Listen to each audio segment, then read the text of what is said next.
I'm Carla Streed, Assistant Executive Director at the Association of Research Libraries. I'm responsible for ARL's program on transforming research libraries. Today's webcast is organized by the Association of Research Libraries, whose 126 members include many of the largest libraries in the U.S. and Canada. Thank you for joining us today as we introduce the ARL 2030 Scenarios User's Guide. Our goal for this webcast is to help you start thinking concretely about how you want to use scenario planning at your libraries. I want to say just a few things and then turn the mic over to our main presenter, ARL's consultant for the Scenarios Project, Susan Stickley of Stratus Inc. After Susan's presentation, we're delighted to be hearing from two people in research libraries who will describe how they are using the ARL 2030 scenarios for their organizational planning. Catherine Murray Rust will be talking about strategies at Georgia Tech's libraries, and Jason Charron will be talking about how NRC SISTE will be integrating the scenarios into their strategic plan. I also want to assure you that we've planned time at the end of the webcast for answering questions submitted by the viewers. We'll talk about how you can send in questions for the presenters when we get to that part of the program. I think it's important to explain why ARL decided to develop the 2030 scenarios and how the project has unfolded. The Scenario Planning Project is a result of ARL's own planning activities. Our latest strategic plan calls on the Transforming Research Libraries program to initiate new visioning and scanning activities that specifically foster transformational change in research libraries. A rather tall order. We started our scenario planning project this past spring in a deliberate effort to engage our membership in thinking about uncertainties, the things we don't control, the things that are in some ways unpredictable, but which will substantially influence the future in which we will need to be successful. From the start, the project's goal was to provide member libraries with tools that they could use to strengthen their own planning for the future of their libraries.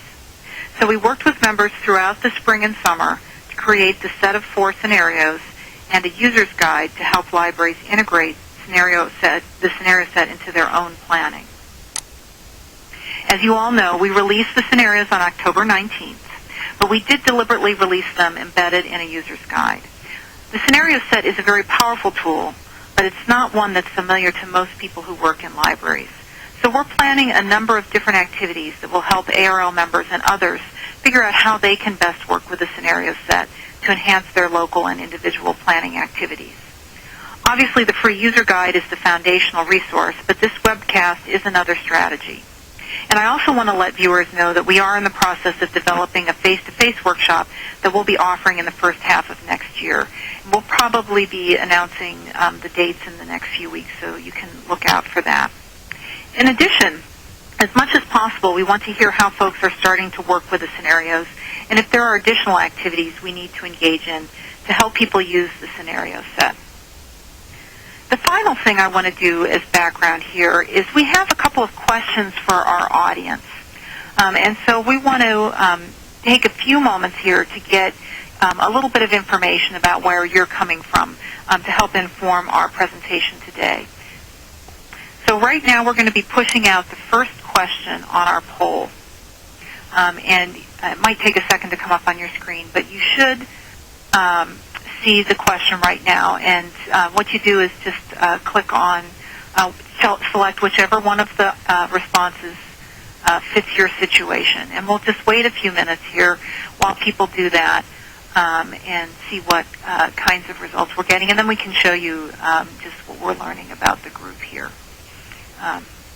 So it's hard because we don't want dead air time.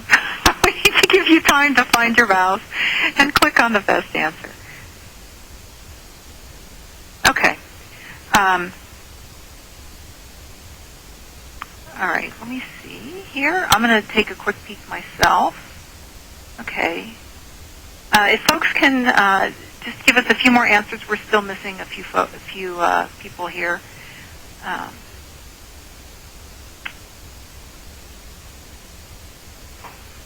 All right, we're going to just push this out for the group here.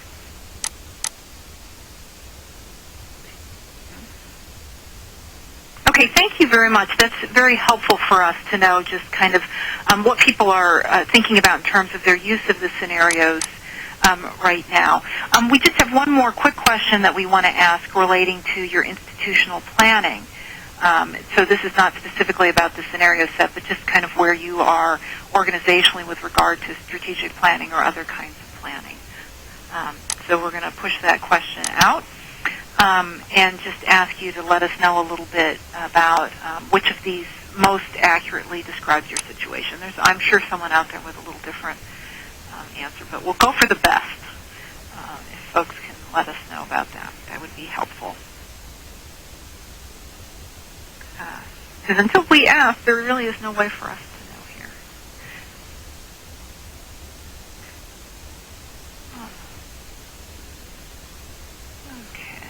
And it looks like we're starting to get a few responses in here. I'll just wait a few more seconds here and again let folks read the questions, think about the answer, and find their mouse button.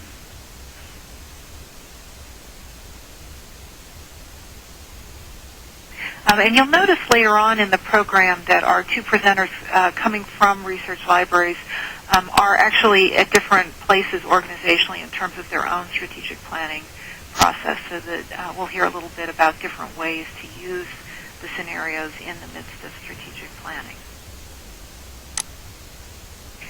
So we're going to push out the results to that, and now I'm going to introduce our first presenter with that background information covered.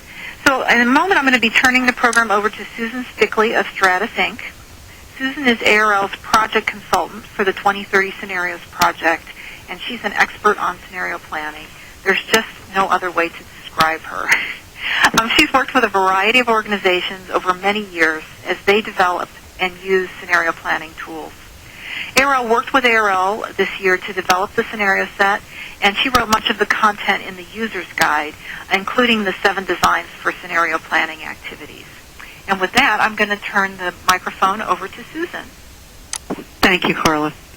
I'm pleased to be with everyone today, and I just want to suggest we've done a couple other webcasts during the year at which times I've spent time and focused more on the actual process of scenario planning as far as creating scenarios and what ARL has gone through during the year. And I'm really not going to focus a lot on that in this call, but I would invite anybody who is interested in that area of topic to visit the ARL website to hear those webcasts or look at some of the materials that have been created around the earlier process work that's taken place. I'm going to actually start with a slide with a quote from Edward de Bono. I'm sorry. Looks like that went forward twice. Give me just a sec. Okay. And this is a great quote, and it speaks to, in a sense, why scenarios are, in fact, so useful in strategic planning. And, in fact, most strategic planning in organizations is done and focused on what the organizations do know and have some certainty around, if you will, in their planning, and taking those things, they then develop a series of strategies in response to what they know. And as everyone on this webcast is aware, there are some things that we do know, and there is an enormous amount of things that we do not know and, in fact, are uncertain. And, in fact, a fault in that process is not having a way to really account for the things that are uncertain. And, of course, the world never quite plays out the way we expect. So Edward de Bono's quote, there's this totally absurd notion that knowledge proceeds in neat steps from known facts through logical deduction, I think, is a great quote and speaks to what scenario thinking and planning is doing in the strategy field. It's helping organizations actually get away from this need to base their work on what they know and, in fact, begin to create plans based on the uncertainties that in front of them so that they can, in fact, anticipate change and prepare more effectively for the future. I've spoken a little bit to why scenario planning through the lens, if you will, of uncertainty. Scenario planning also allows organizations to explore complex dynamics of change. There are many, many different types of tools used in strategic planning. There are very few tools that actually allow you to look at various dynamics of change and look at them together in complex fashions. And in fact, that's what you do with the scenario set. Each story is a very complex story of a whole series of different dynamics interacting in interesting and provocative ways. The other thing that is very powerful in scenario planning is that with the tool, you are able to really engage and socialize the strategy process in a very different way in your organizations. Most strategic planning processes can be done and clearly can engage people, but when you use something like a set of scenarios which are provocative and get people thinking in a different way, it allows an organization to actually create a very interactive process of the creation of the strategy itself. And so the process itself is one that values and shares diverse views and creates insight from those diverse views. As mentioned earlier, because scenarios really are based on thinking about uncertainty and what we're not sure about, that broad range of possibilities is taken into account when the strategy is developed, so that the strategy that you develop out of it is a very robust strategy, strong across a whole range of possibilities. But also because you've used that tool to create the strategy, you have the ability over time to then apply your thinking and actually become much more anticipatory and adaptive over time as an organization. And what I mean there is, after you've got your strategic plan in place, instead of it being a 3 or 5 year period where the plan sits and the organization works on it, and of course you're measuring accomplishment against the plan, you not only are doing that, but you're also able to keep, if you will, your eyes and senses open to the environment outside the library to say what is changing and what are these various changes meaning to us and the achievement of our strategic plan. And as such, it actually allows you the opportunity to anticipate and adapt your plan over time. I've shared here just a good, real clear definition around what we mean by scenarios. Devices for ordering perceptions about multiple future environments in which decisions might be played out. Effective scenarios are always created to context. Scenarios are built on a platform of critical uncertainties. So they always are created for a particular use, i.e. context, and they are developed to allow you to stretch your thinking in a wide range of uncertainties. In fact, in the case of the ARL scenarios, the original set of uncertainties that they were created from was a set of 10 different uncertainties that are captured actually in the content in the user's guide. So this is just a good definition, I think, around what a scenario really is. I want to just take a moment and actually touch on some of the content in the user's guide, knowing that some of you maybe have had a chance to take a look at the user's guide itself and others perhaps not yet, but just to kind of give you a feel for what is in that document. First is the ARL 2030 scenarios themselves, the scenario set. And as a set, it's not just 4 stories on the future, 4 narratives. It, in fact, is a standalone set of scenarios which will also be available to all of you online that you can then give out within your organizations to those that are participating in the process. And it includes both an introductory section that really explains what the ARL 2030 scenarios are and kind of gives a good framing for them. It then does have the narrative stories themselves and then has an end state table. The end state table being in 2030 clear descriptions, if you will, over a range of critical uncertainties, how each world differs, and each of those critical uncertainties being very, very relevant to the research library community. So as a set, it's a very powerful tool just in itself, and you'll find if you use this particular scenario tool in your organizations, the end state table will be a resource that you will use, and your organizations will use it as well. it will help guide them, if you will, through the conversation. Following that section in the user's guide, we then have a section on strategic implications for research libraries. In September, a group of members of ARL got together and actually went through a strategic implications workshop experience using the scenarios to create a set of what we'll call thematic implications that really apply to all research libraries in your community at some level. I will just put on top of that the extra comment that in the end, each organization's strategic implications will be quite unique for the organization. However, thematically, there are particular areas that will apply and be important to all of you, and are quite provocative to think about. And that section of the user's guide offers that content for both the planning group at your organizations to help get their thinking going on how these scenarios could be helpful in the strategic conversation in your organization.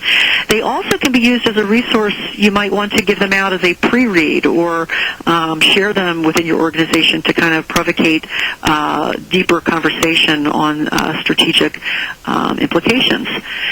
Following that section in the user's guide is the applying the scenarios to create strategy, and that's a great section with a lot of great definition, methodology information, and so forth around scenarios and how strategy is developed from scenarios. Great points which I make time and time again, like, for instance, you never choose a scenario.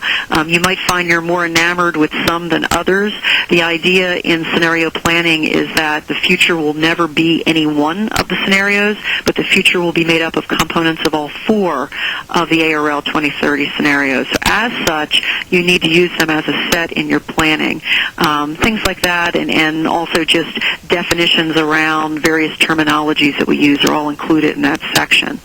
That section is then followed by mapping out your scenario planning process, which is really kind of the critical first step, and we're aware that we've heard back from some folks that this is a step that folks are struggling to figure out how to go about doing in their organizations. And so toward the back end of this presentation, I'm going to focus in more on this and actually go through one of the examples in the user's guide with you to kind of walk you through what we really mean by mapping out your scenario planning process.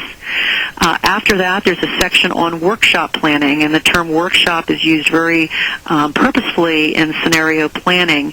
Unlike a meeting, a workshop is, of course, an interactive sort of an event where people create new insights and content together.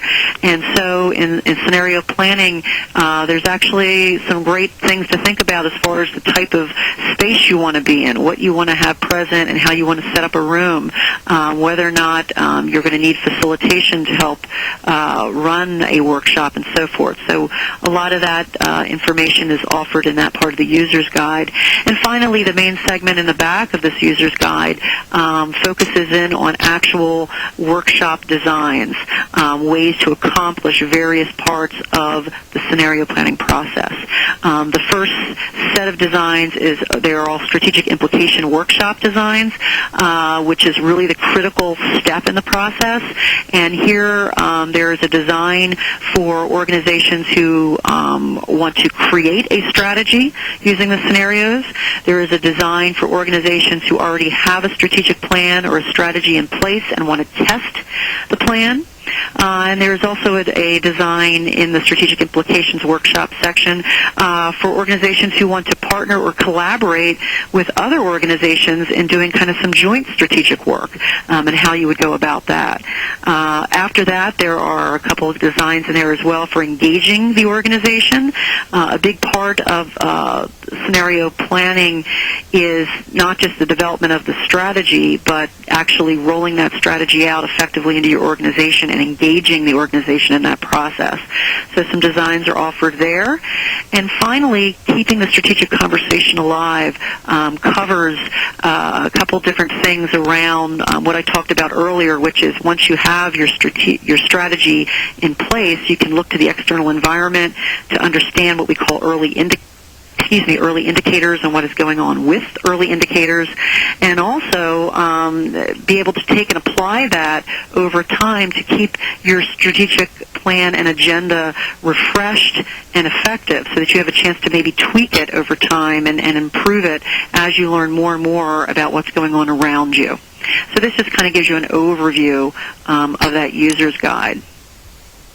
I want to quickly just touch on the overall process, the scenario process itself that really started this year at ARL. But as I said, I'm not going to really focus on it much. I want to suggest to you that during the year, the first thing that we did on your slide, this red section called Orient, is go through a pretty in-depth process to create a strategic focus for the ARL 2030 scenarios. And that was done with a whole series of interviews, a survey, focus groups that were done to touch as many members as possible to really understand what it is strategically that you are all thinking about and dealing with at this point in time. And from that, a strategic focus was then created. And that focus was then used from that period forward to actually explore critical uncertainties. A whole group of provocative thinkers were in fact brought in both through interview and then interaction directly with members in various workshops to create the scenario set that was developed to identify what those critical uncertainties were, and then to create the set. And then finally, we're also involved with us and with the members in the process of editing and fine-tuning the scenarios that you now see in the user's guide. At this point in time, we've done some of the early strategic implications thinking just to kind of, if you will, spark the organization's conversations as they move forward. But really the last two segments you see here of acting and monitoring are the piece of this process that now, in a sense, is handed back to you. Almost this is the point of, the baton being handed back. And it's really now about applying the scenarios and understanding what the strategic implications are and the strategic options for your organization. And out of that, really developing an informed set of decisions, strategic decisions for what you will do and how you will go about it over time. And then finally, monitoring the environment about you as you move forward and being able to adapt as you see things changing that you want to proactively respond to. Here's an opportunity with this tool to be much more proactive in the way you both create the strategy and keep the strategy alive. And so I just want to show this to you so you kind of understand that back end of the process is really, at this point now, being handed back to you. Very quickly, just to remind people, and I know some people might be new coming in as well, I just thought it would be helpful to show you the strategic focus that was created. This particular strategic focus, again, came out of a pretty in-depth process, and there actually is a document developed that also is on the ARL website that is about the internal data gathering process toward this strategic focus. And I would just invite you, if you want to know more specifics about how this question came about or what the actual meaning of these specific terms in here are, all of that is captured very nicely in that document. But the strategic focus was, how do we transform our organization or organizations to create differential value for future users, individuals, institutions, and beyond? Given the external dynamics redefining the research environment over the next 20 years. One of the things that we talked a lot about that went into both the conversation ahead of and then with the strategic focus being created was, the decision was made to really focus this in on the research environment itself. It could have been the teaching and learning environment, but what we talked about is it was very important to make sure we have enough focus. If you actually try to create a set of scenarios around both the research environment and teaching and learning all as one set of scenarios, it's really way too general, and the scenarios will not be as powerful or relevant to the audience. On top of that, the thought was really the research environment itself and understanding how it's going to shift over time is going to allow the research libraries to really transform themselves to meet the needs of the future users. And that being kind of the core piece here, and that teaching and learning is in fact embedded in these scenarios, and you'll even see it in the end state table, but it wasn't the core starting point from which we began. So I just thought it would be helpful to share that with you, and that there was quite a bit of thought into why that is. The scenario set themselves is a set of 4 scenarios, and when you look at this particular diagram, of course, anytime I see a diagram, a table that shows me content, I always think the most important thing here is what the framing mechanism is. And in fact, in scenarios, it actually isn't. But what you do see here are 2 axes, one called research enterprise, one called individual researchers, and both of those are framing critical uncertainties for the scenarios. They're not the most important critical uncertainties in the scenarios, and if you've read them, you'll know that. There's a lot of other content in there that actually comes to the surface much more impactfully. However, these were the 2 framing uncertainties that the members who were created the scenario set felt did the most effective job of stretching and diverging the thinking across the 4 scenarios.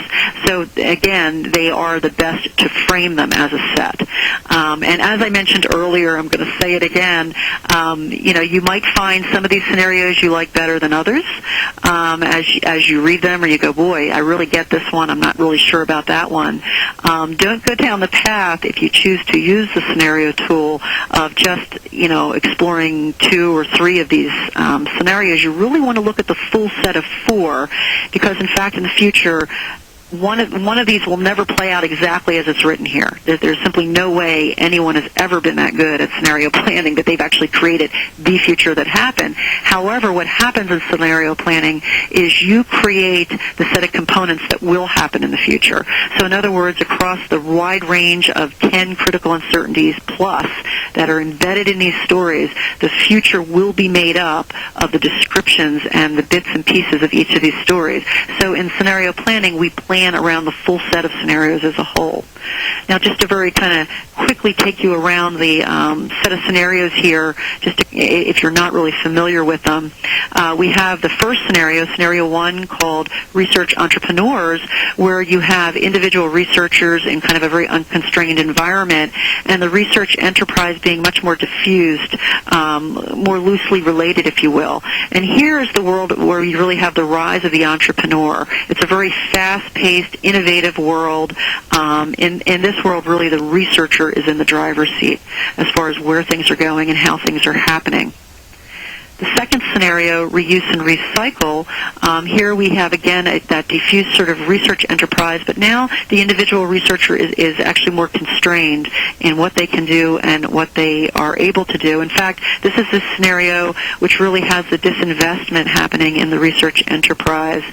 There's a scarcity of resources here, and you're seeing a much more basic level of research playing out. The third scenario, disciplines in charge, is where we have that constrained individual researchers. However, it's a much more aggregated sort of research environment, aggregated being more organized, mediated. And in this particular scenario, you're seeing computational approaches and analysis increasing the impact, increasing and having a greater impact, if you will, in both the shape and the form of the research that takes place. As such, what happens in this scenario is disciplines, and even within disciplines, research fields become the clearer and clearer level of focus that's happening and the form of organization that occurs. And so in this particular scenario, what you see is with computational approaches being impacted by machine learning, and thus what happens over time is for various research fields, you're actually finding the platform itself is becoming more and more fine-tuned to the research field. So again, there's this challenge here of saying, well, if this is happening, how do we overcome this? How do we work across some of these boundaries and work more effectively within a research field? The fourth scenario, where we have the unconstrained individual researcher and a more aggregated, organized research enterprise, is called global followers.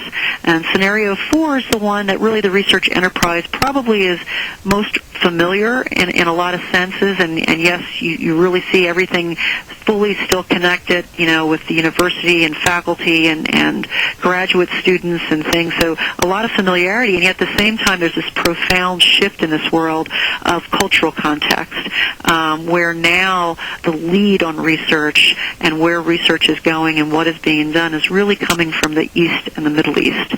And this is a story for the research libraries to explore to really understand, an impact of that sort of situation on being a North American research library. What does it mean to your futures? So here's the full set of scenarios. And again, as I present these, I know some people are enamored with certain ones and not others, but I'll just suggest to you want to think about these as a set. They work very crisply as an actual set for your thinking. So how do we actually go about doing this? And here's kind of where I want to just spend some time on a couple different slides here. One, how do you actually apply these scenarios? And I noted in the poll earlier, most people, as I would expect at this point, aren't even quite sure they want to use this tool or that it really is going to work for their organizations. And if I were you, I think what I would begin with, and the most important step is obviously the first bullet here, which is really mapping out for yourself what a scenario planning process might look like. This slide has sort of been written to, well, we've decided we're going to move forward, now let's go do it. But I want to suggest you could just use it just to really determine whether or not it can have the impact and value that you'd like it to have for your organization. And mapping out a process is really about understanding and stepping back from your existing strategic planning process first to determine how best the scenarios can enhance that process, and then determining then in what way it should weave in, if you will, to that planning process. Once you've taken a look at that and you see how it weaves into your normal strategic planning process, understanding, who creates the strategy, who owns the strategy, who needs to implement it, who needs to buy into the strategy, and so forth, you can then determine really who you want to involve and at what level in the process. And finally, after you have that mapped out, there's the opportunity to then conduct what I would call stage setting, where you really want to do some introductory sessions and briefings to inform those people that will be involved and engaged and impacted, if you will, by your plan in the future about what this is that you're doing. Again, I'll get into it on the next slide, but there are some designs to help you do that in the packet. But the key thing here with scenario planning is not to consider this an additional exercise, but in fact it should be an enhancement to your planning process, and that's where the value will come out. After you've moved through that, and let's assume you actually decided you now do want to, in fact, do this process and take it forward, the most critical step of the entire scenario planning process is the Strategic Implications Workshop. This is where you're bringing together those who really are your key strategic leaders, those who own strategy, those who will be the implementers of strategy, into an interactive environment where they will actually, if you will, create the strategic agenda. Now, there's some things to think about here, and all of these are talked about in the user's guide. One is, where are you in your process? And this was also another helpful question Carla posed on the polling. It appears a lot of you already are in place and have a strategy that's already, your strategic plan is in process, if you will. You're not starting the strategic planning process at this very moment. If you're not starting it, you would use the scenario tool to test your existing strategy, to enhance the plan and improve the plan. You wouldn't actually be starting from scratch. If you happen to be in the situation where, in fact, you are at the beginning of your strategic planning process, you absolutely can create from this a strategic agenda. So either way, the tool can be used, and as mentioned earlier, there are workshop designs for both of those situations. The other thing you'll need to think about in developing the Strategic Implication Workshop is remembering it's a workshop and not a meeting. You're going to really want to think about the space, plan ahead, think about facilitation if you might need somebody. In fact, in the area of facilitation, you might have some people in your own organization that can be drawn over, and the designs were created to be actually used by a facilitator, so they should be able to jump in pretty easily with that tool. ARL has also talked a bit about the consulting community around this membership and getting them prepped to also be able to support as needed for some of your organizations if you don't have that capability. And finally, creating buy-in and the importance of a pre-work assignment. One of the tricky things in a design such as the ARL design, where the scenarios were developed by your members but not by your organization, and now you're bringing it into your organization, how do you get the group to really engage with them? And so there's a good coverage on this in the user's guide and an actual designed pre-work assignment that people should do before the implications workshop to get them fully engaged and also to help validate the content of the scenarios for their use. After that, the next step that I think you want to think about is rolling out your strategic agenda and/or plan into the organization. Just so it's clear, a strategic agenda is what we refer to in the user's guide as really the content that comes out of a strategic implications workshop. It's really the platform for your strategic plan. It's all of the integrated, it's the set of strategies, if you will, that you want to move forward with over the next 3 or 5 years. That's what we refer to as a strategic agenda. And, rolling that out into the organization beyond the workshop group is really critical to ensure that it's effectively implemented. And again, here, there are some designs suggested to help you go through that. Finally, keeping the strategic conversation alive, monitoring those early indicators, those signals of change in the environment, and using those to help refresh your strategic agenda over time. So these are kind of the things that, at least in my mind, I would think you would be thinking about if you're considering going further with this. We've actually embedded in here, and I know this might be very difficult to read, but I'll invite you when we're not on the call to look at the user's guide. We purposely took one of the process maps because this mapping the strategic planning process as a scenario planning process has some people wondering how to go about it. So I just thought it would be worthwhile walking through one of these with you a little bit.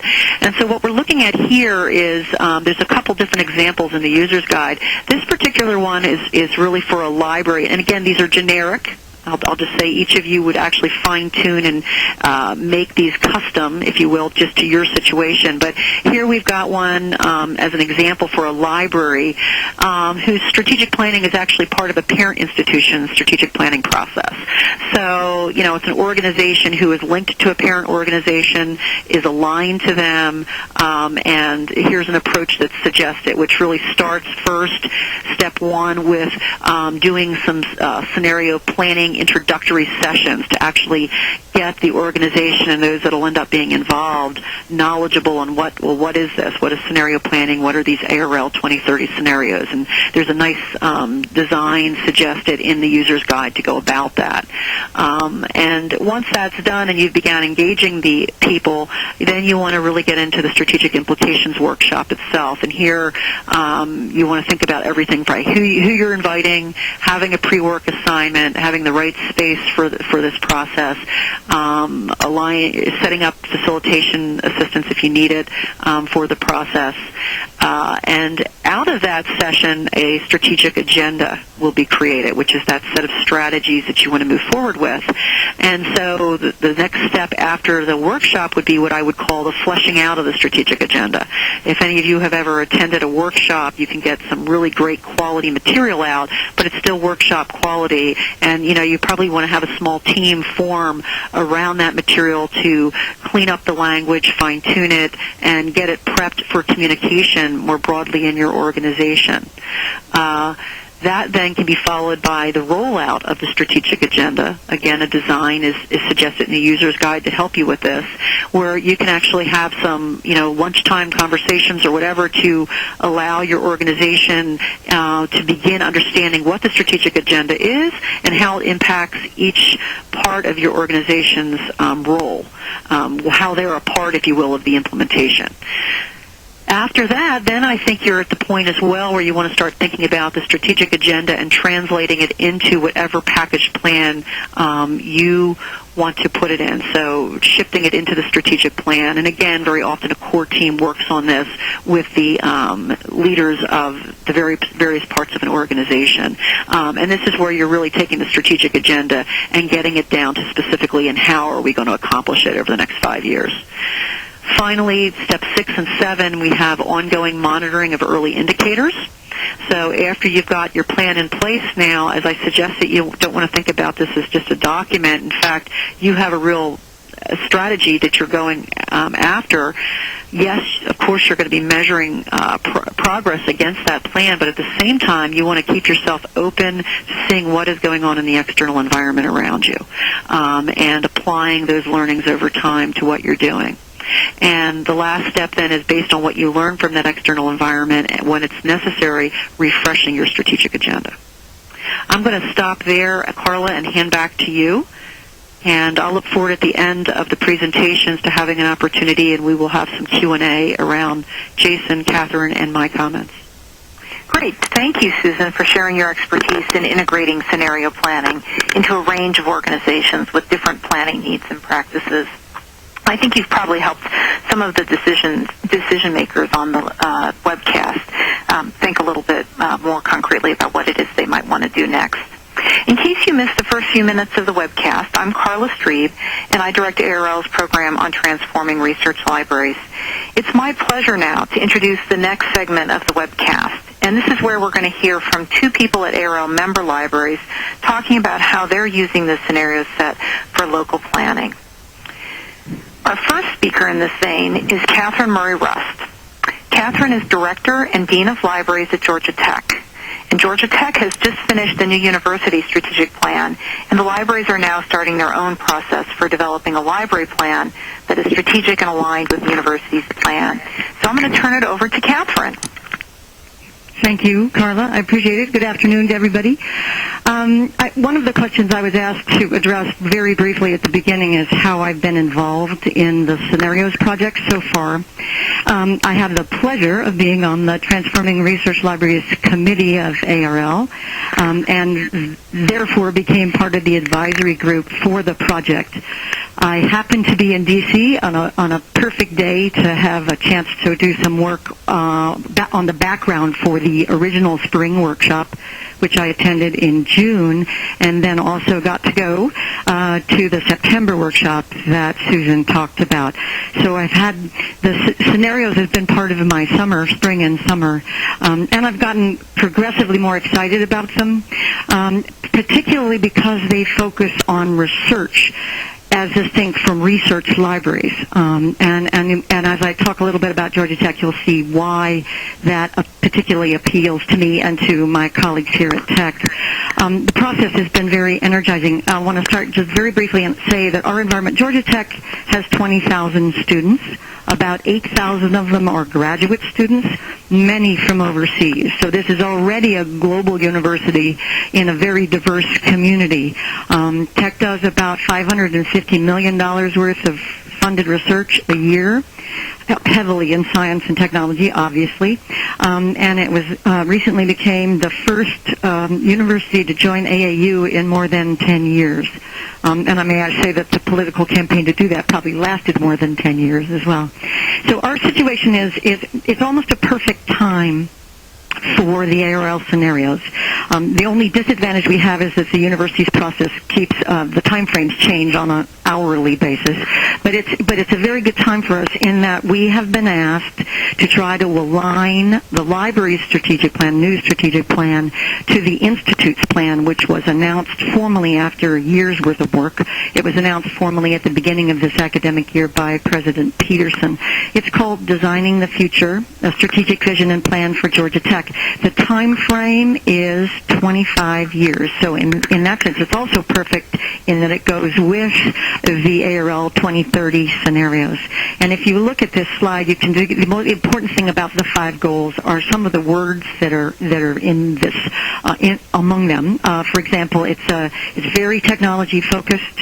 The idea is excellence in research and scholarship, innovation, entrepreneurship are very big at Tech. And then the fourth one, which is probably my favorite, is expand the global footprint and influence to ensure that we are graduating good global citizens. So the recognition is here. The that this is no longer a national or even a regional university, but a global university, and that fits particularly well with the scenarios. The Designing the Future, as I said, is 5 goals. There are 3 strategies under each goal. It's supposed to take Georgia Tech to its 150th anniversary in 2035.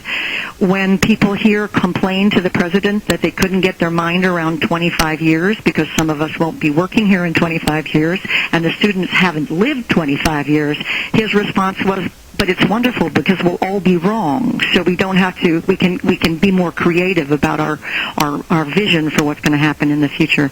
There are also 10 initiatives, including such things as creating an experimental college and developing a new approach to intellectual property, which the library sees as particularly interesting. These initiatives are starting to take shape now. So they're in a sense they're like mini strategic agendas that fit into the larger plan.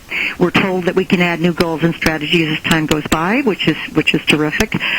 So our challenge from the library's perspective is to take the beginnings of our strategic planning process and align them with tech, but add perhaps to the tech plan and obviously create our own strategic agenda, as Susan said.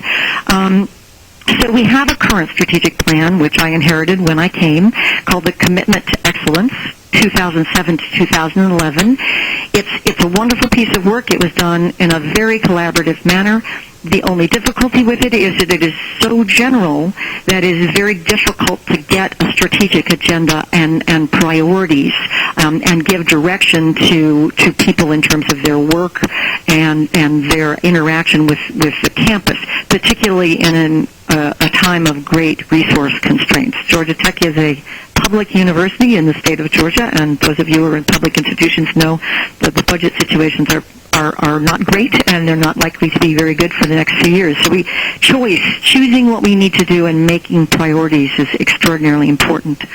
We had, last year, while the tech process was going on, 3 cross-functional teams. This was our way of getting started on some priorities, but at the same time not repeating the strategic planning process 2 years in a row, once by ourselves and once in alignment with the university.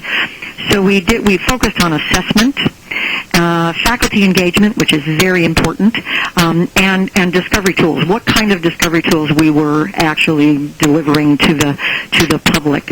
The new strategic planning process has started. We had a facilitator, a pre-retreat survey, and a database of responses. We had a planning retreat on the 22nd of October, and we're just beginning to work the next step, which is a smaller group of people looking at all the information provided.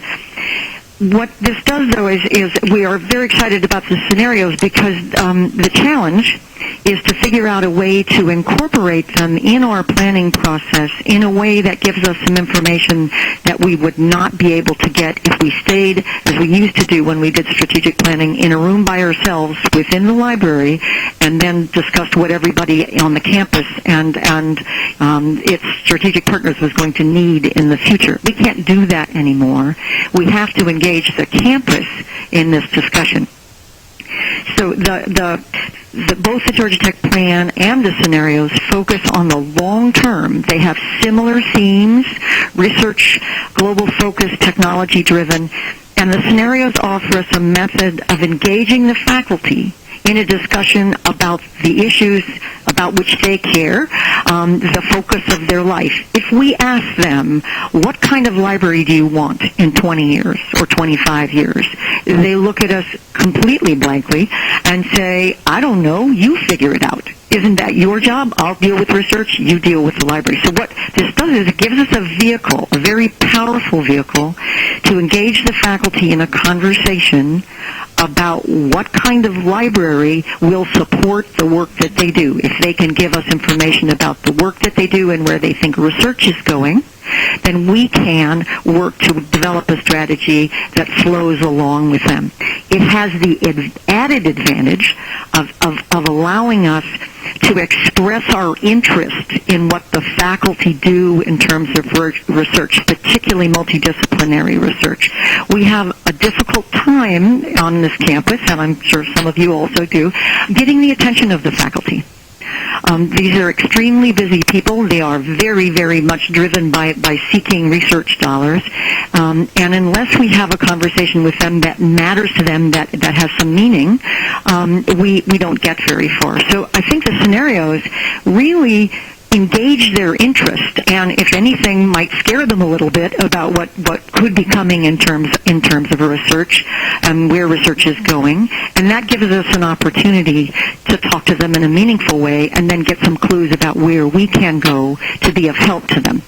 We sometimes wish. Yesterday was one of those days when we had another set of scenarios for instruction and for the educational process. And I know you just heard Susan explain that we couldn't do both in the same set of scenarios, and I think that's absolutely right.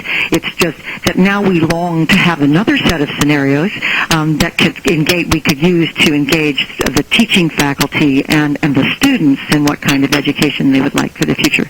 But first things first, so we're talking about research here.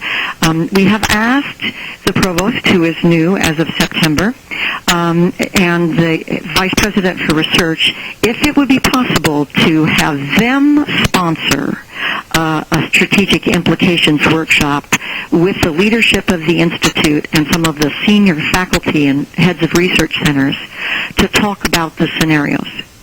So that the library would be a partner in that conversation, but not the lead in the conversation. We think that would be more effective, and it might give us better information going forward. So we've made that proposal.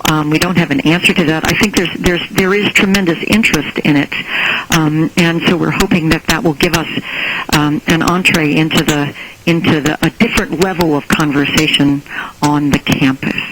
So as I said, we are very excited about this. It's early days for us, as it is for all of you. We are at the stage of the library faculty and staff reading the scenarios and trying to get their own thinking about research going before they need to engage with the faculty outside. But I think it's a very powerful tool, and it's perfect for the kind of conversation we need to have about where the library will go in relation to research. Thank you very much, Catherine. I think that was very illustrative of some creative ways to think about using the scenario set. We're next going to hear from our other speaker from the trenches of library planning, and that's Jason Cheron, and he's from the National Research Council of Canada's Canada Institute of Scientific and Technical Information, often referred to in shorter language as SISTE. Among his responsibilities, Jason is the director of the Corporate Services and Strategic Initiatives team. And Jason encountered ARL's scenario planning project after playing a leading role in NRC SISTE's recent transformation process. That transformation process created an alternative service delivery arrangement for NRC SISTE's information delivery service, one that's a public-private partnership now. Jason's going to share his thoughts about how the ARL scenarios can be used at a later point in strategic planning once a plan's been developed and is being implemented. So over to you, Jason. Well, thank you very much, and I thank you for the opportunity to participate today. I did want to say that I've been pleased to participate in the development of the scenarios early on, and I did participate in the June session where I had the opportunity to learn and to stretch my thinking in using this technique and how to implement it within our organization. As was just mentioned, SISTE did just go through quite a large transformation where we had the opportunity to consult widely with our stakeholders about what is the kind of library services they would need and what they were looking for from SISTE to be able to specifically respond to their needs. And I think this was an indication or typical of how we've approached strategic planning in the past. We really did look at what is our parent organization's priorities. Then we'd cascade them down to our organization. Then we would talk to our clients and stakeholders and try to ascertain what their current needs are and how would we respond. Then we look at the other environmental factors, and we do that scanning and look at other alternative methods and see how we're uniquely positioned. And I think that's how strategic planning often happens within an organization. But it seems I'm not sure if everyone has a similar experience, but after preparing the strategic plan, it feels like the world keeps moving, changing, and that strategic plan over the next couple of years starts waning in its benefits. So we really do see the ARL scenarios helping us stretch our thinking about strategic planning and how we can make sure that it continues to be adaptable and flexible to the changing environment. So it's really a shift for us in focus from strategy being sort of the future library that we're trying to develop, and focus more on a shared and uncertain environment with our stakeholders and looking to be constantly relevant. So as we come out of strategic planning and the strategic planning process, of course, we have our plan and our business plan at this time, and we think about, well, how do we communicate it? And certainly, how do we communicate to our staff? And the slide that's coming up here is not meant to. I won't go through it. No worries about that. But what it was really trying to say is how do we integrate it within that planning cycle? And what I tried to show here is it does definitely have a place to map within the broader process. But we're in this situation now where we have a strategic plan, and how do we share it with staff in a way that is quite exciting and new, instead of sort of a few slides on our vision, mission, goals, and eventual target states, etc. And so that's our next step. I'm planning to have a similar presentation for all of CISTI staff next week, where we could really engage them in that process. So it's both integrating the ARL scenarios within our planning cycle, but also using it as a excellent way to engage staff in a new way. I think I'm going to leave it at that, and I'm open to questions later as well. Okay. Thank you very much, Jason. I think you've provided just a little bit of contrast in terms of where CISTI's situation is, and maybe some of the questions will tease out some more things that are on people's minds. Because now it is our listeners' turn. We're going to be happy to take questions from you for our speakers. And if you'd like to, you can direct a question to a particular person. And we're going to switch over the slides here so you can see. Here's the names in case you're trying to remember. Susan was our first presenter talking about the overall process of using the scenario set. Catherine from Georgia Tech, and Jason from CISTI. Once again, I'm Carla Strebe, and in this final segment of the webcast, I'll be fielding viewers' questions and posing them to our speakers. So if you want to submit a question, just use the Ask a Question button that should be at the bottom of your screen, and you'll get a little window, and you can type in your questions. And they'll come to us here in the studio, and then what's going to happen is I'm going to be then posing the questions to the particular speakers. Just to get us started here, I'm going to start with a question for Susan. And Susan, when libraries are creating a strategic agenda with the scenarios, what kind of time frame do they usually work with in terms of what they're trying to envision for their strategic agenda? Can you say a little bit about that? Yeah, that's actually a great question. And it's reminding me to start with a clarifier. Although the ARL 2030 scenarios or 20-year scenarios, we will not be, and you will not be creating a 20-year strategy out of it, something that you apply in 2 decades. So I'm hoping everyone's taking a breath of relief at this point. In fact, what we do in scenarios is we use that broad framing of looking out into the future to actually come back to today to plan now. And most organizations that plan using scenarios generally develop a 3 or a 5-year strategic plan out of it. And what I find is organizations that have not used scenarios before and have 3-year plans very often become attracted to shifting to more of a 5-year plan, because when you're creating strategy from scenarios, you are really thinking about the future. And so some of your activities are clearly strategic activities that will have impact in the first 1 to 2 years for your users. And there might be some other things that you want to do that are early experiments on some things that you want to put in place, especially when you're thinking about, in this particular case, transforming research libraries. Here's the opportunity to really do some stretch thinking, as even Catherine suggested in her planning that she's doing at Georgia Tech. And with doing that, you will create some strategies, some areas that there will be activity maybe in the first 1 or 2 years that you'll be doing, but maybe you'll be focusing even more on it 3 to 4 or 5 years out, and it will actually ride into the next plan that comes after. So generally 3 to 5 years, and I think 5 years becomes more and more attractive the more adept you get at thinking about the future. Great, thank you. I have a question here for Catherine. Catherine, you mentioned that you are planning to use the scenarios to talk with faculty about the future of their research activities. Do you have any concerns about some of the scenarios' implications that universities might not necessarily be the centers of research activity in the future? And, kind of what are you anticipating around that? Well, I would say that we have thought about it, those of us who've read through the scenarios, and we know that some of the faculty will find it threatening. But for many of the people here at Tech, their research is it would not frighten them to the point that they couldn't conceive that research could move out of universities. There's a lot of conversation here about the growing movement of measuring the productivity of the faculty. And some of the information coming out of the AAU provost suggests that there are institutions where they're saying, okay, well, only 20% of the faculty are the really productive faculty.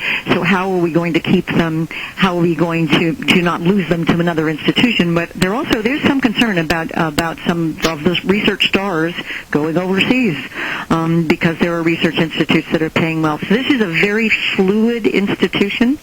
And so in this environment, I think that they will be more intrigued than frightened by the prospect that research could go all over the place and probably in all directions the scenario suggests in the time frame.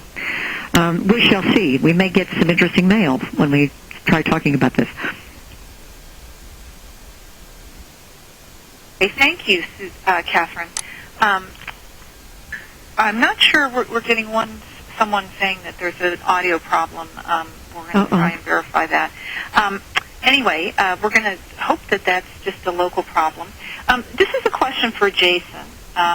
And we got a question here about, do you worry about planning fatigue? I mean, when you put up your diagram there, that's clearly a very organized process. So can you just say a little bit about your thoughts about that and working through that? These are big projects.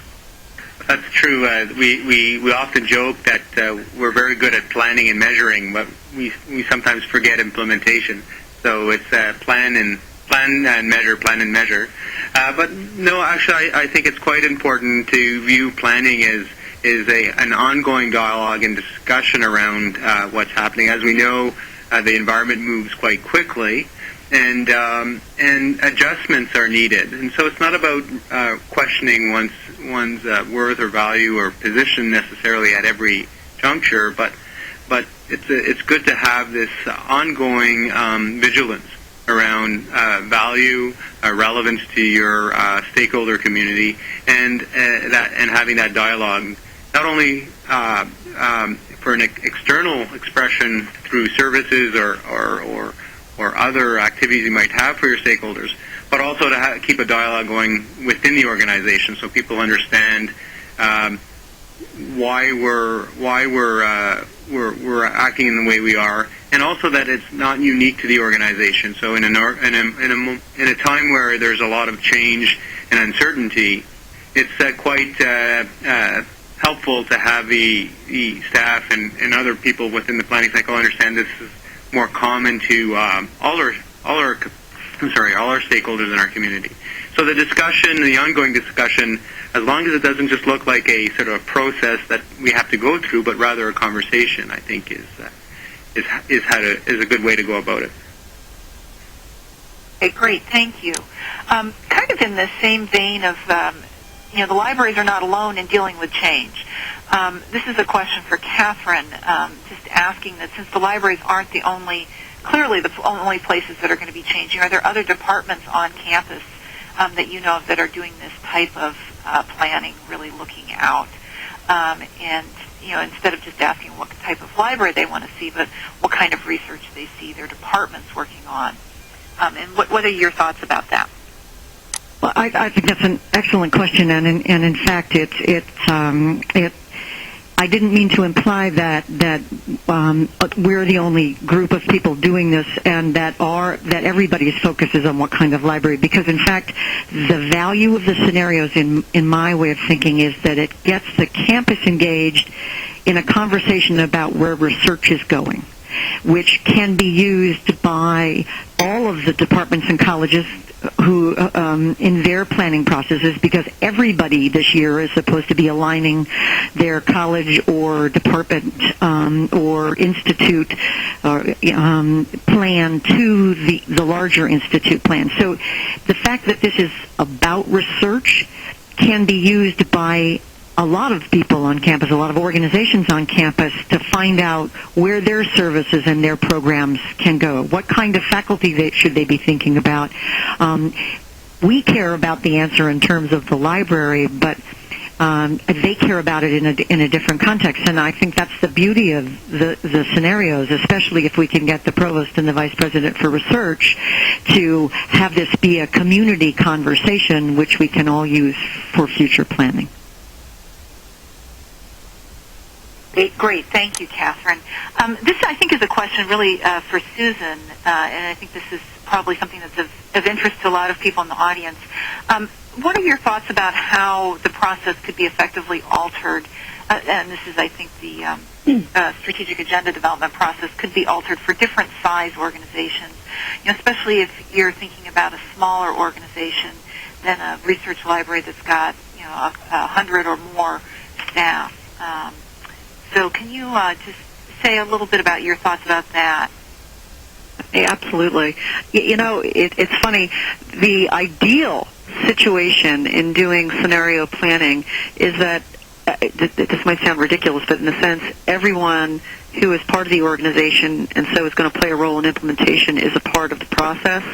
And the difficulty is in doing a workshop, you really are pretty much limited around 20 or so people for a real interactive conversation.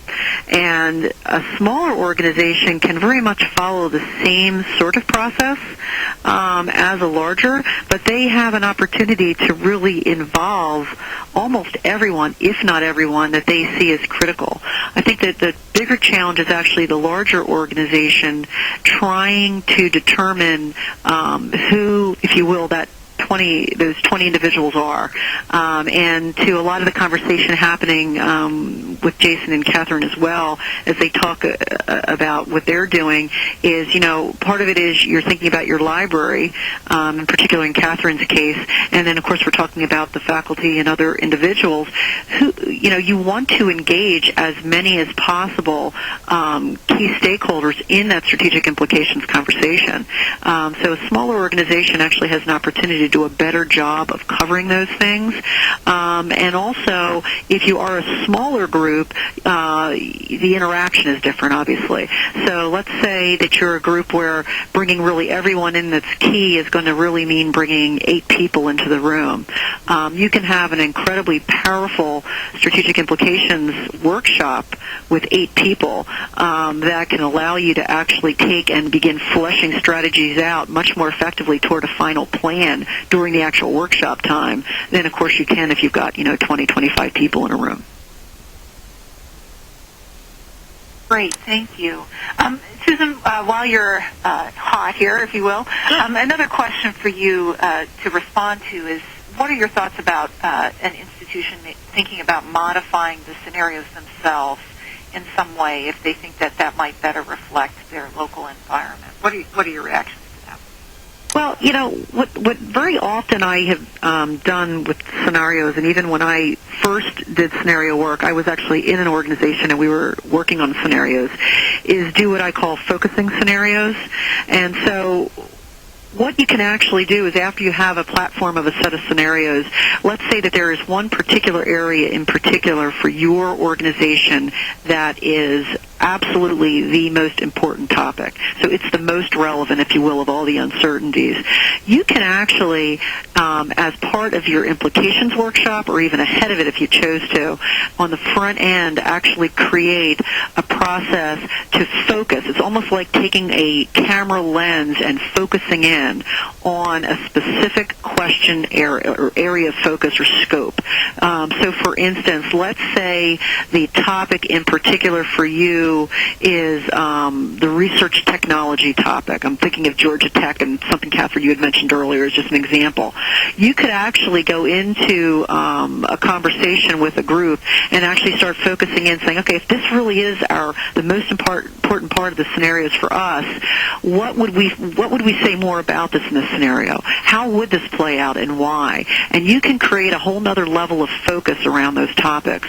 What I would not suggest doing is taking the scenario set and purposely saying, well, the 1, 2, and 3 we really like, but scenario 4 isn't working for us. It doesn't really apply. We're not global. However you want to, whatever the reason is for picking a scenario that you don't want to look at. But we have another scenario we'd like to do. Let's throw this one in the hat.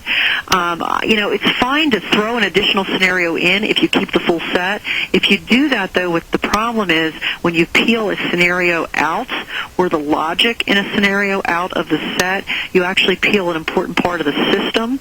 And you have to also almost picture the critical uncertainties as embedded in these scenarios as a system. They all operate together across the 4 scenarios. So you got to be a little careful if that's the thought. But if it's about, something's more important than something else here, you can definitely take the set and focus in more deeply. Okay, great. Another question that we've gotten here is, if other folks want to weigh in terms of Catherine and Jason, but I think, again, this might be something that draws on Susan's broader experience, is do you have any particular advice about working in an organizational setting where there really is no existing plan, and maybe the organization isn't real keen for some reason, maybe some history about real formal planning? Do you have some thoughts on kind of how to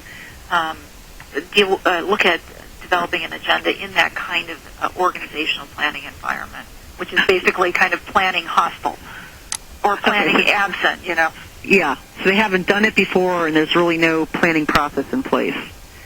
So number one, let's go back to the organizations who have a strategic planning process in place. The biggest fault that most organizations have that have strategic planning in place is it's become such an institutionalized process. It's quite stagnant in its form, and the goal is all about creating the product at the back end.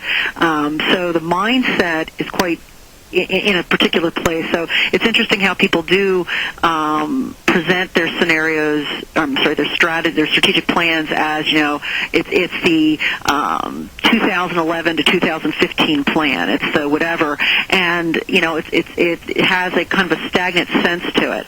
And if you don't have anything in place already, there's a huge opportunity to do something really powerful here, and also not make it a huge burden on an organization.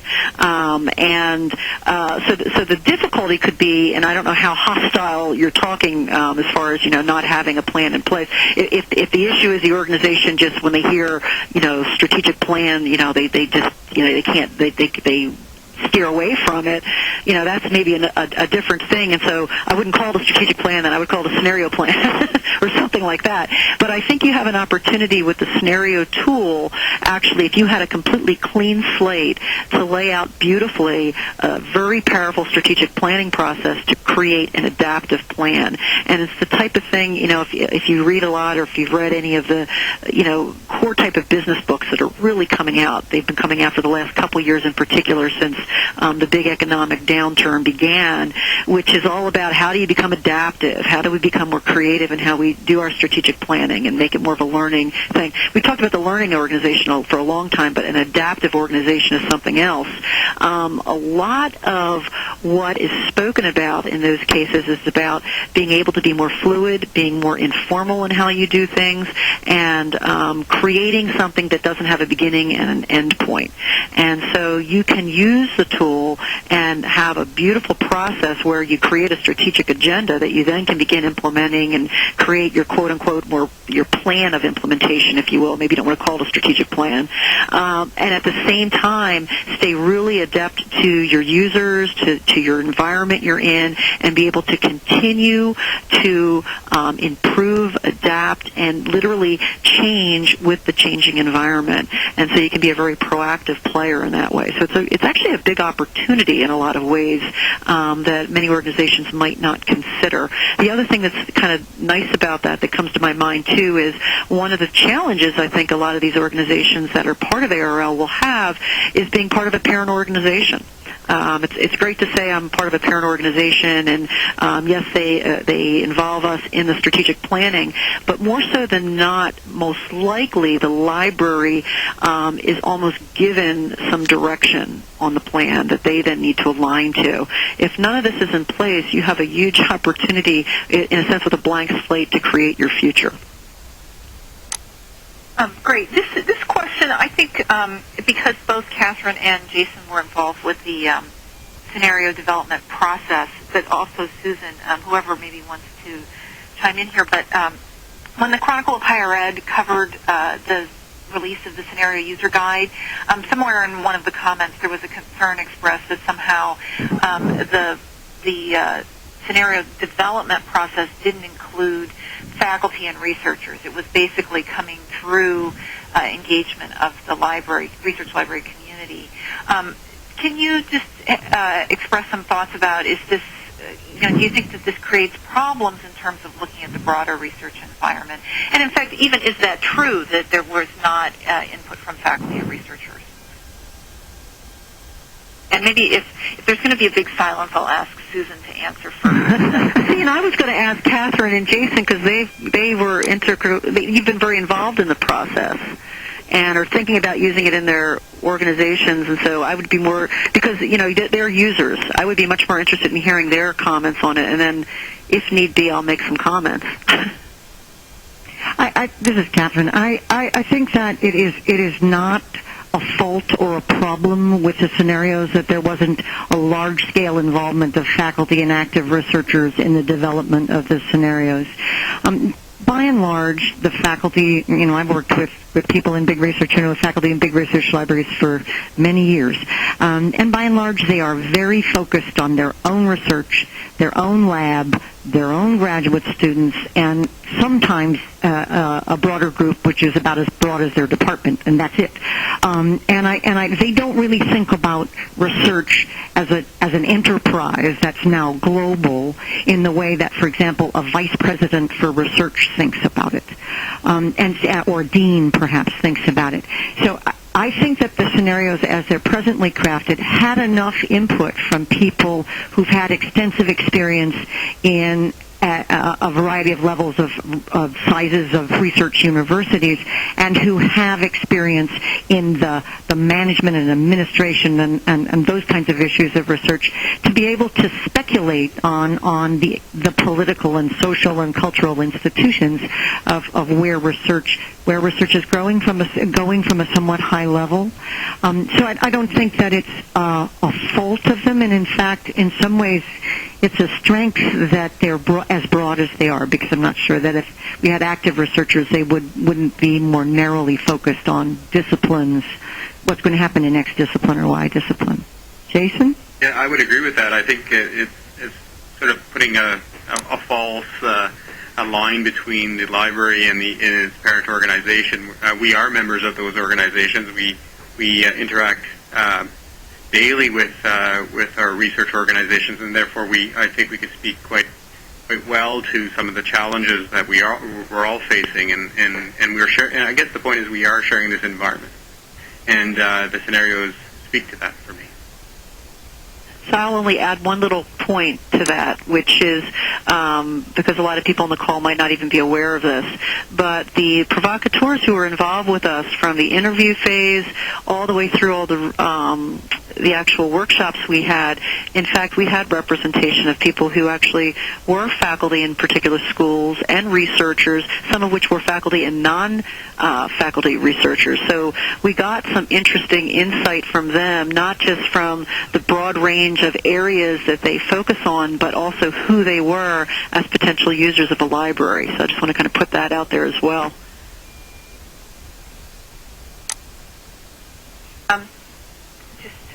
Another question here. This is probably more for Susan. What do you have to offer us in terms of how we find a consultant or facilitator who can work with us using the scenarios? Obviously, this is a big process. So what advice do you have for someone who's thinking about, where do we get help? Right. So actually, even before we got to the rollout of the user's guide, Carla, myself, and the advisors, a lot of the folks being involved here through ARL, with this material, have spent a lot of time thinking about this exact question, because I think there's been an understanding that although, the user's guide is a great standalone document and the scenarios are a very, very rich and provocative set, scenario planning isn't something that you just do. I mean, honestly, we consider it a practice in the field, and people learn by doing, but you don't want to get somebody who, my gosh, it's sort of like, it's not like riding a bike because we haven't all ridden this bike before, in other words. So there is some kind of interesting question about what do you do about this. And the thought, a couple things I'd mention. Number one, and actually tomorrow I'm going to be in D.C. with the folks at ARL, and we're going to be spending some time tracking this down and planning it. But one of the things that's going to be offered by ARL next year is going to actually be a training program, very much around helping the libraries themselves get themselves up and ready to go with this, and able to really lay out a plan. And in that training program, I'm imagining a portion of it, I will touch on and cover some of the things that I've done in my own facilitation workshops that I've held and stuff, so we can talk about some of those things. But the key here is a couple different things. One, many organizations have, whether it would be in your library or in your institution, an organization development department. And if you have such a department, you probably have some very good seasoned facilitators in-house already that are used to doing process work, meaning, work with a group in a room that's not as simple as, a meeting. And so you might have a resource yourself on your campus, so it's worth understanding whether or not that exists. If so, the user's guide for someone who is a true facilitator can be a very good starting point and give them a sense of comfort, and they will know enough to kind of be able to take you through that process. But on top of it, ARL, as I mentioned, is planning to do a program next year, and I believe it's going to be in March. And Carla, you can correct me if I'm wrong on that. But have as an opportunity that you could send in some people from your organization who would either be leading this or potentially your facilitator to come through the process and see how to go about this, and we could spend some time together. The other thing that ARL is thinking about doing as well, and that I would be helping them with, is some train the trainer work potentially with some of the folks that do some consulting already in the library community. So these are people that know your organizations, know your cultures, and getting them up and ready to be supportive of your organizations. Of course, I can't come out and facilitate everybody's programs, and that's never been part of the plan, but the reason we spent so much time and put so much into the user's guide and are now putting time into thinking through this is absolutely, I think the next critical thing is to be sure that the capability is out there to support the organizations as they want to move forward. Thank you. We have one last question that I think I'd like to try to squeeze in here before we sign off, but it's going to be tight. And I think this is probably mostly for Susan and Catherine. What recommendations do you have for using scenarios to talk with provosts or other campus leaders? We've talked some about faculty, but are there some special considerations if we're talking about people kind of thinking even more broadly in terms of the organization? I'll just speak very briefly, Catherine, and then since you're actually in this situation, you'll have more to offer. But what I would say is, number one is I think it's really important how you actually frame and put context around an interaction with a provost or the leadership of the institution itself.